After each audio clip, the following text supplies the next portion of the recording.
দিনটা ছিল অষ্টমীর সন্ধ্যা। আমরা ঘুরতে যাওয়ার প্ল্যান করলাম যে রাত্রে বেরোবো। মুখটা ওনার কালো হয়ে গেছিলো, আমি একটু মেকআপ করে দিচ্ছিলাম হালকা করে। তারপরে সাজুগুজু করে আমরা চলে গেলাম প্যান্ডেলের দিকে। প্রথমেই পাড়ার প্যান্ডেলটা দর্শন করে আমরা চলে যাচ্ছিলাম বাইকে করে। এবার দেখো আমার মামাম ওখানে খেলছিল ওর মিমির সাথে পাড়ার প্যান্ডেলে, ওকে নিয়ে আমরা বেরোইনি। তো তারপর ওর সাথে দেখা করে ওখান থেকে আমরা চলে গেলাম আরেকটা প্যান্ডেলে। তো সেটাও আমাদের পাড়াতেই। তো দেখো কতই সুন্দর লাগছে এখানে লাইটিংটা, আমার তো বেশ ভালো লাগছিলো। তাই আমি একটু ফটো ভিডিও নিয়ে নিচ্ছিলাম। ওখানে প্রোগ্রামও হচ্ছিল, খুবই ভালো গাইছিল দিনটা।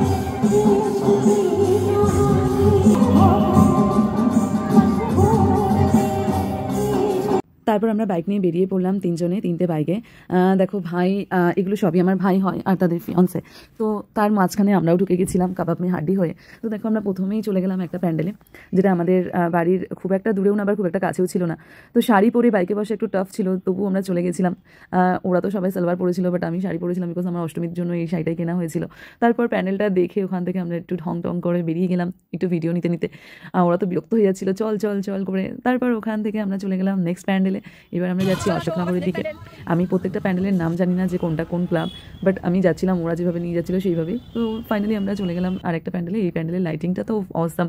এখানে মামামকে আনলে খুব ভালো লাগতো, বাট আমরা আনতে পারিনি যেহেতু বাইকে গেছিলাম আর অনেকটা রাতেই বেরিয়েছিলাম। তো আমার তো বেশ ভালো লাগছিলো। এই প্যান্ডেলটার ভেতরটাও খুব সুন্দর করেছিল। ওখানে কিছুটা ফাঁকা জায়গা ছিল, তো ওখানে দাঁড়িয়ে আমরা একটু ফটো ভিডিও নিয়ে নিয়েছিলাম। তো ভালোই লাগছিলো। শাড়িটা দেখো কত সুন্দর লাগছে, কালারটা। আমি ওখানে এই কালারটা ট্রাই করিনি, বড় ব্রাইট বলে, তাই রাত বলে আমি পরেছিলাম। ওটা দিনের বেলা হলে হয়তো আরও বেশি ব্রাইট লাগতো দেখতে। আমাদের ফটো তোলা কমপ্লিট হলে আমি চলে গেলাম ওদের সাথে ফটো তুলতে। এবার একটু সেলফি নিয়ে নিলাম বোনদের সাথে। নেওয়ার পরে ওখান থেকে আমরা বেরিয়ে গেলাম নেক্সট প্যান্ডেলের উদ্দেশ্যে। এবার যাচ্ছি আমার ফেভারিট জায়গা। এই জায়গাটা আমার খুব ভালো লাগে, অশোকনগরের স্টেডিয়াম মাঠের কাছে। তো ভীষণ সুন্দর। দেখো এখানে প্রত্যেক বছরের খুব ভালো অ্যাট্রাকটিভ লাইটিংগুলো করে, আর এই রাস্তা দিয়ে যেতে তো ভীষণ ভালো লাগে। লাইটিংটাকে খুব ভালো দেখতে লাগে। যদিও এই বছরের প্যান্ডেলটা আমার খুব একটা ভালো লাগেনি, কেন জানি না। খুব একটা স্পেশালিটি কিছু ছিল না, নর্মাল প্যান্ডেল ছিল। তো যাই হোক, এখানে প্যান্ডেলটা দেখে আমরা ওখানে ফটো টটো তুলে তারপর ওখান থেকে আমরা চলে গেলাম খাওয়ার উদ্দেশ্যে রাজনন্দিনীতে। তো এখানে যাওয়ার পরে তো যা অবস্থা দেখলাম রাত্রেবেলা, মানে আধ ঘন্টা বসে থেকে আমরা ওখান থেকে চলে আসতে হয়েছিল, বিকজ খাওয়ার ছিল না অত রাত্রে। রাত তখন 2-2:30 বাজে। তো মানুষ বসে রয়েছে, বাট খাওয়ার ছিল না, প্রচুর চাপ হয়ে গিয়েছিল। তারপর ওখান থেকে আমরা বেরিয়ে গেলাম সময় নষ্ট না করে প্লুম এরিয়াতে। ফাইনালি প্লুম এরিয়াতে গিয়ে আমরা খাওয়ার পেয়ে গেলাম। আর ওখানে কিছুক্ষণ ওয়েট করার পরেই আমরা আমাদের সেই আগের এক্সপিরিয়েন্স নিয়ে ভীষণ হাসাহাসি করছিলাম, কারণ ওখানে আমাদের অর্ডার নিয়ে গিয়ে লোকটাকে আর আমরা খুঁজেই পাইনি। প্রায় আধ ঘন্টার বেশি সময় হয়ে গেছিলো, লোকটা আমাদের সামনে আসেনি, বিকজ খাওয়ার ছিল না। তো যাই হোক, আমরা বুঝতে পেরে ওখান থেকে চলে এসেছিলাম, সেটা নিয়ে আমরা হেসে যাচ্ছি।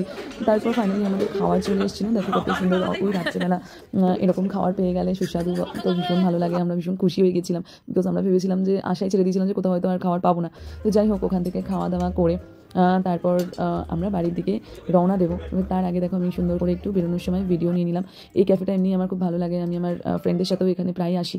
তো তারপরে এখন যখন ভাই বোনদের সাথে এসে তো অবভিয়াসলি ভালো লাগবে। এদিকে তো বাড়ি থেকে ফোন আসছে, তখন রাত বাজে 2:45।